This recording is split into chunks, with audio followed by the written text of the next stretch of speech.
প্রিয় দর্শক সবাই কেমন আছেন? আশা করি সবাই ভালো আছেন। বরাবরের মতো চলে আসলাম বর্তমান সময়ের জনপ্রিয় অভিনেতা ইরফান সাজ্জাদ এবং জনপ্রিয় অভিনেত্রী সাদিয়া আইমান অভিনীত নতুন নাটকের আপডেট নিয়ে। নাটকটি কবে এবং কোন ইউটিউব চ্যানেলে দেখতে পারবেন সম্পূর্ণ বিস্তারিত জানাবো আজকের ভিডিওতে। তো চলুন ভিডিওতে একটি লাইক দিয়ে ভিডিওটি শুরু করা যাক। নাট্য ইন্ডাস্ট্রির জনপ্রিয় নাট্য পরিচালক জুবায়ের ইবনে বকর পরিচালিত নাটক উড়েছে এ মন।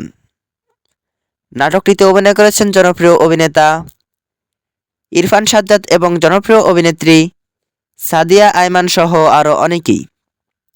2025 সালে মুক্তিপ্রাপ্ত এই নাটকটি দর্শকদের মধ্যে উত্তেজনা তৈরি করেছে। নাটকটির ট্রেলার বা প্রোমো ভিডিও ইতিমধ্যেই দর্শকদের মধ্যে বেশ জনপ্রিয়তা অর্জন করেছে। নাটকটি আপনারা আগামী 23 ফেব্রুয়ারি জাগো এন্টারটেনমেন্ট অফিসিয়াল ইউটিউব চ্যানেলে দেখতে পারবেন। তো নাটকটি দেখার জন্য কে কতটা এক্সাইটেড অবশ্যই কমেন্ট করে জানাবেন এবং নাটকের বিভিন্ন নতুন নতুন আপডেট সবার আগে পেতে চ্যানেলটি সাবস্ক্রাইব করুন। ধন্যবাদ সবাইকে এতক্ষণ পর্যন্ত ভিডিওটি দেখার জন্য। আল্লাহ হাফিজ।